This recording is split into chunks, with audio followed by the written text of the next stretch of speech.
Hello friends, welcome back to Varshita kitchen. ఈరోజు మనం వర్షిత కిచెన్లో ఏ రెసిపీ చేయబోతున్నామంటే ఆలు బొండా విత్ ఆలు వడ అండి.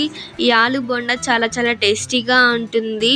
ఈవినింగ్ అయితే చాలు చిన్నపిల్లలకి ఏదో ఒక స్నాక్స్ చేసి పెడుతూ ఉంటాం కదా, ఆ విధంగా ఇలా ఒకసారి ట్రై చేసి చూడండి. చూసారా, రాప్లో సాఫ్టీగా, బయట క్రిస్పీగా చాలా చాలా టేస్టీగా ఉంటాయండి. ఈ ఆలు బొండాని చిన్నపిల్లల దగ్గర నుంచి పెద్దవాళ్ళు కూడా చాలా ఇష్టంగా తింటారు.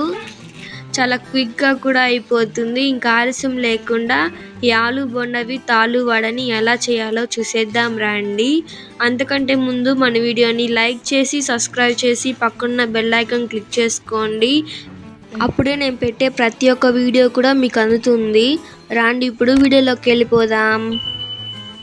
ముందుగా మనం ఇప్పుడు ఉల్లగడ్డల మీద ఉండే పీల్ని తీసుకోవాలి. దానికోసం ఇక్కడ నేను 2 ఉల్లగడ్డలను అయితే తీసుకున్నాను. ఇప్పుడు ఉల్లగడ్డల మీద ఉండే పీల్ని కట్ చేసుకోవటానికి కటర్ ఉంటుంది కదా, దాంతో ఉల్లగడ్డలన్నిటికీ ఈ విధంగా పీల్ని అయితే తీసుకోండి. ఇప్పుడు వీటిని చిన్న చిన్న పీసెస్గా కట్ చేసుకోవాలి. చూసారా, ఈ విధంగా చిన్న చిన్న పీసెస్గా కట్ చేసుకోండి. పెద్దగా కట్ చేసుకోవద్దు, అందుకని చెప్పి చిన్నగా కూడా కట్ చేసుకోవద్దు. నేను వీడియోలో చూపించిన విధంగా చిన్న చిన్నగా కట్ చేసుకోండి.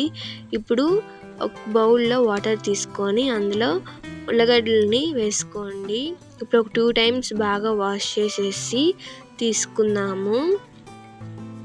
చూసారా, ఈ విధంగా ఉల్లగడ్డల్ని ఒక 2 టైమ్స్ వాష్ చేసుకున్న తర్వాత ఇప్పుడు స్టవ్ వెలిగించుకొని ఇప్పుడు ఒక బౌల్ పెట్టుకోండి.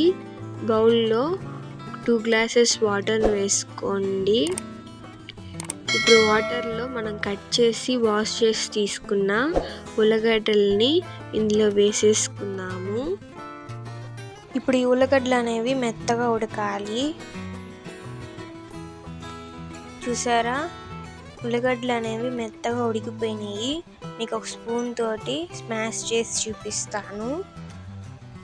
చూసారా, ఇలా ఒక స్పూన్ తోటి ఇలా గట్టిగా నొక్కితే స్మాష్ అవ్వాలి. ఇంత బాగా ఉడికిపోయి ఉండాలి. ఇప్పుడు ఉల్లగడ్డలు అనేవి బాగా ఉడికిపోయినాయి అన్నమాట. ఇప్పుడు స్టవ్ ఆఫ్ చేసేసి వీటిని ఒక ప్లేట్లోకి తీసేసుకున్నాము. ఇప్పుడు ఈ విధంగా ఒక బౌల్లోకి ట్రాన్స్ఫర్ చేసుకున్న తర్వాత వీటిని ఒక స్పోక్ తోటి మెత్తగా చేసేసుకోండి. మొత్తం కూడా సాఫ్ట్గా అయ్యేంత వరకు స్మాష్ చేసేసుకోండి. ఇలా బాగా స్మాష్ అయిన తర్వాత ఇప్పుడు ఇందులోనే మసాలాలు వేసుకోవాలి. కాబట్టి 1/2 టేబుల్ స్పూన్ కంటే తక్కువగానే సాల్ట్ వేసుకోండి. అండ్ 1/2 టేబుల్ స్పూన్ కారం వేసుకోండి. 2 టేబుల్ స్పూన్ కార్న్ఫ్లవర్ వేసుకోండి. ఇవన్నీ కూడా వేసుకున్న తర్వాత స్పాచులా తోటి బాగా మిక్స్ చేసుకోండి. అంతా కలిసేలాగా బాగా అయితే మిక్స్ చేసుకోండి. చూసారా, ఈ విధంగా బాగా అయితే మిక్స్ చేసేసుకోండి. ఈ విధంగా బాగా మిక్స్ చేసుకున్న తర్వాత ఇప్పుడు వీటిని చిన్న చిన్న బాల్స్ లాగా చేసుకోవాలి. కాబట్టి చేతిలోకి ఈ విధంగా నేను వీడియోలో చూపించిన విధంగా మీరు కూడా చేశారంటే బాల్స్ అనేవి విరగకుండా, క్రాక్ అనేది లేకుండా నీట్గా వస్తాయన్నమాట. అచ్చం నేను వీడియోలో చూపించిన విధంగా చేయండి. ఇలా కొంచెం కొంచెంగా పిండిని తీసుకుంటూ అరిచేతిలో వేసుకొని ఉండలుగా చేసుకోండి.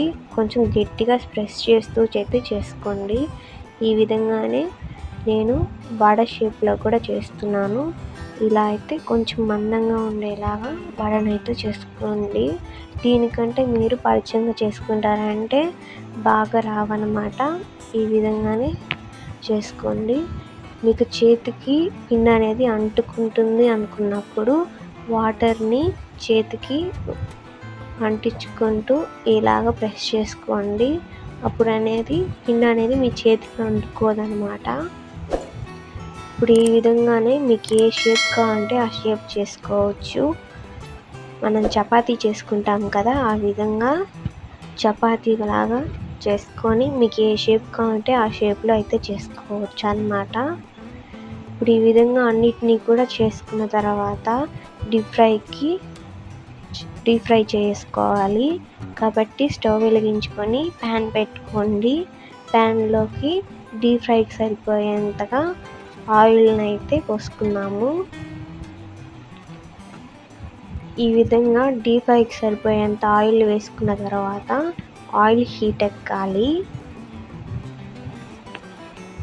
ఇప్పుడు ఆయిల్ అనేది బాగా హీట్ ఎక్కిందా లేదా అనేది మనం చెక్ చేసుకోవాలి. కాబట్టి ఈ విధంగా ఒక చిన్న ఉండని వేసారంటే ఆయిల్ నుంచి ఇలా పైకి రావాలన్నమాట.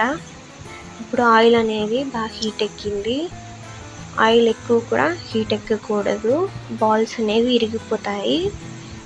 ఇప్పుడు చిన్నగా ఒక్కొక్కటిగా వేసేసుకోండి. ఈ విధంగా అన్నిటినీ కూడా వేసుకున్న తర్వాత వేసినోడనే మిక్స్ చేయబాకండి, స్లోగా అయితే మిక్స్ చేయండి. బాల్స్ అనేవి పైకి వస్తాయన్నమాట, ప్యాన్కి అంటుకోకుండా. అలాంటప్పుడు మిక్స్ చేయండి.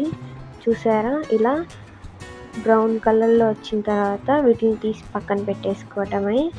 ఇదే విధంగా మనం వడలాగా చేసుకున్నాం కదా, వాటిని కూడా వేసేసుకొని ఇవి కూడా బ్రౌన్ కలర్లో వచ్చేంత వరకు ఫ్రై చేసేసి తీసుకోవటమే. ఈ విధంగా అన్నిటినీ కూడా ఫ్రై చేసి అయితే తీసేసుకోండి. ఈ విధంగా అన్నిటినీ కూడా ఫ్రై చేసి తీసుకోండి. ఇప్పుడు సర్వింగ్ బౌల్లో సర్వ్ చేసి చూపిస్తాను. చూసారు కదండి, ఎంతో టేస్టీగా ఉండే ఆలు బొండా విత్ ఆలు వడ ఎలా చేయాలో అనేది. చాలా టేస్టీగా ఉంటాయి. ఇలా ఒక్కసారి మీరు కూడా ట్రై చేయండి. స్నాక్స్గా ఇలా చేసి పెట్టారంటే చాలా టేస్టీగా ఉందని చెప్తారు. చూసారా, లోపల సాఫ్టీగా, బయట క్రిస్పీగా చాలా టేస్టీగా ఉంటాయి. చిన్నపిల్లల దగ్గర నుంచి పెద్దవాళ్ళు కూడా చాలా ఇష్టంగా తింటారు. ఇంక ఈ రెసిపీని మీరు కూడా ట్రై చేసి ఎలా ఉందని చెప్పి నాకు కమెంట్ బాక్స్లో కమెంట్ చేయండి. ఇలాంటి మరిన్ని వీడియోస్ కోసం మన వర్షిత కుకింగ్ ఛానల్ని లైక్ చేసి సబ్స్క్రైబ్ చేసి పక్కన బెల్ ఐకాన్ క్లిక్ చేసుకోండి. అప్పుడే నేను పెట్టే ప్రతి ఒక్క వీడియో కూడా మీకు అందుతుంది. ఓకేనండి, thank you for watching. Bye.